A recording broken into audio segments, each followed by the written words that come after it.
Muy bien, pues queridos amigos, luego de esta singularidad de inicio del apellido Ortiz, bueno, hablamos con nuestro invitado, Zorobabel Ortiz, desde el Chile, un ex infante de Marina, titulado como técnico en enfermería, nivel superior, y bueno, tantas otras cosas más que me gustaría directamente hablar contigo, mi estimado Zorobabel. Primeramente, buenas noches acá en Italia, buenas tardes allá en Chile, bienvenido.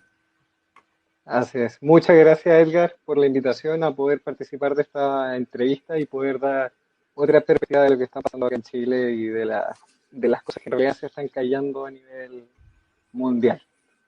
Así es. Bueno, primeramente cuéntame, Zorobabel, bueno, ¿cómo vivió Chile? Tenemos una visión de pronto externa y bastante global de los países de Latinoamérica, pero visto de un chileno y de alguien que está en el sector en este instante de la sanidad, ¿cómo se vivió y cómo se está viviendo todavía la pandemia del COVID-19?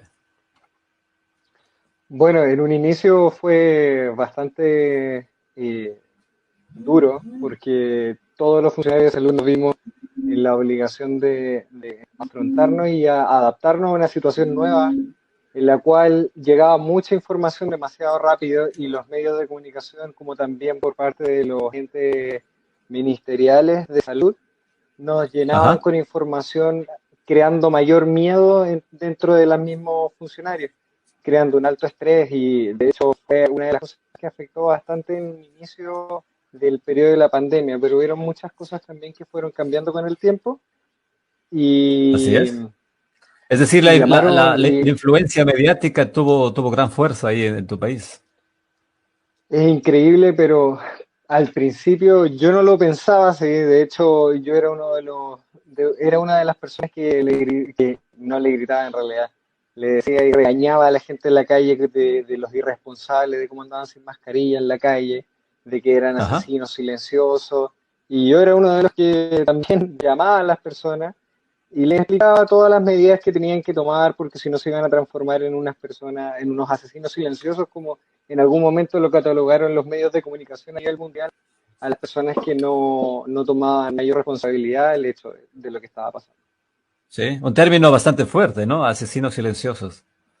Ujú. Exactamente, fui Ok. irresponsable. Ujú. Bueno, cuéntame, tú actualmente estás ocupando también, en tu trabajo me refiero, estás dentro del Sistema Sanitario Nacional de Chile, si no me equivoco, ¿verdad? Claro, estoy trabajando en un centro de salud familiar en este momento y también en una urgencia en la cual acá en Chile se toma como atención primaria previa a la atención hospitalaria, la cual nosotros tratamos de atender y poder descongestionar los hospitales, en este caso que ya Ok. sería la atención hospitalaria como tal. Y en esos lugares me he desempeñado.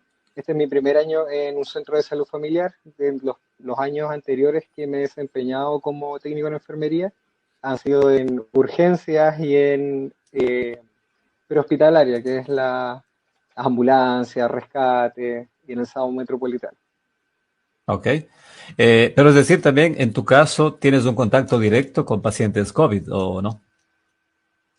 Sí, y eso fue una de las Ujú. cosas que a mí me chocó bastante porque dentro de yo no he dudado, de hecho, uno de los términos que ha salido ahora que son los llamados negacionistas o los Ajá. conspiralocos, a mí Ya. yo no niego la existencia del virus, no niego de que este virus puede, ¿cómo se llama?, provocar una enfermedad grave en una persona, tal cual lo puede hacer cualquier otra gripe estacional, porque nosotros sabemos que las gripes mal cuidadas terminan y desarrollan neumonías, y la mayoría de Así las es. personas también lo hacen. Y durante este periodo, el contacto que nosotros tuvimos con pacientes fue Sí. bastante irrisorio, porque yo fui testigo de muchas cosas, como por ejemplo cuando llegaban pacientes que decían ser COVID, que el pánico que se nos creó a nosotros era de, no, es que todo paciente que entra en periodo de pandemia tiene que ser COVID si viene con dificultad respiratoria. Y empecé a Ajá. evidenciar de que llegaban pacientes con descompensaciones de sus patologías bases. O sea, por ejemplo, llegaba gente con insuficiencia cardíaca y ¿Ya? personas que juntaban líquido en los pulmones, y esas personas que juntan líquido en los pulmones, que se desarrolla como un edema pulmonar agudo o conocido como EPA, los pasaban como COVID, o sea, con sospecha de COVID.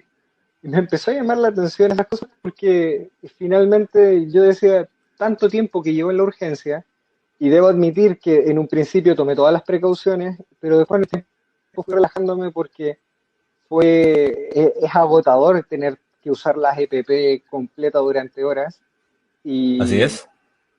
y no me contagié.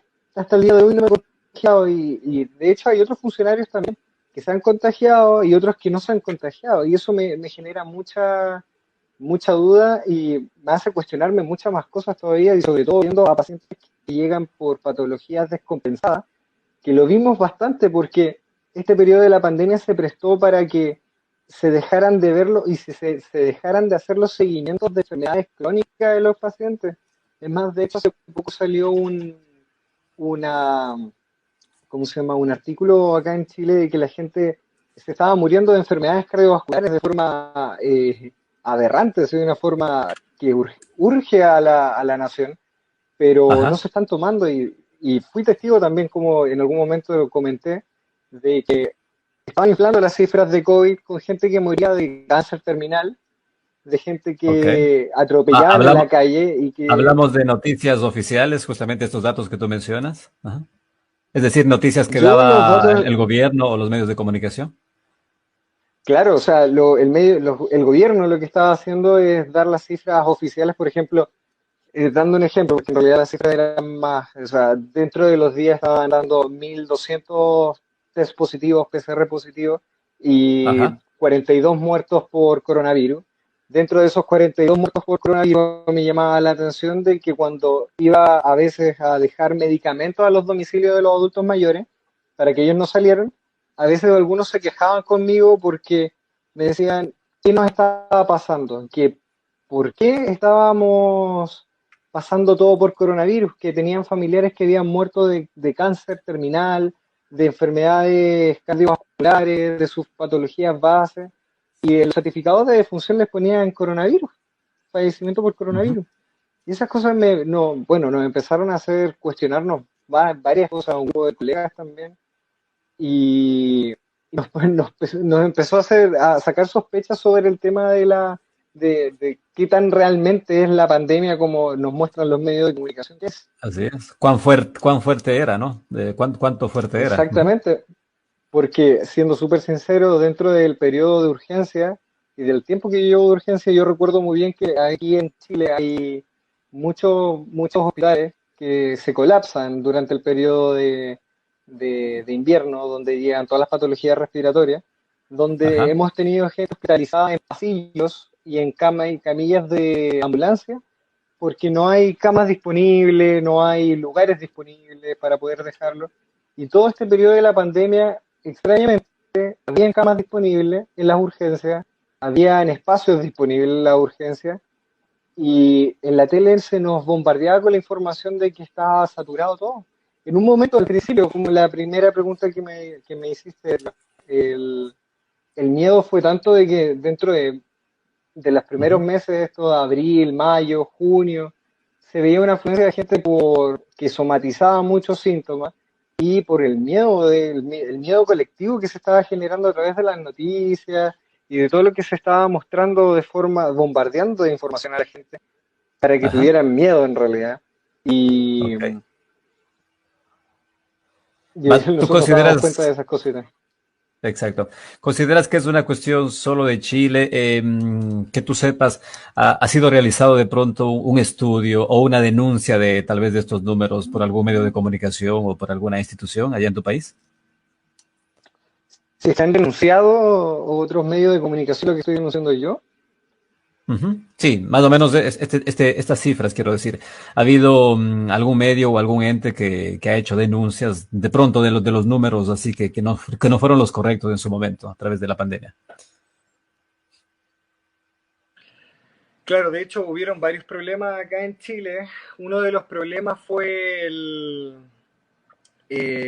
tema de la trazabilidad, que desde un inicio comenzó con malas medidas a tomar en las cuales no se contabilizaba bien los PCR que se tomaban, ni tampoco se hacía Ujú. bien el seguimiento de las personas que estaban con PCR positivos.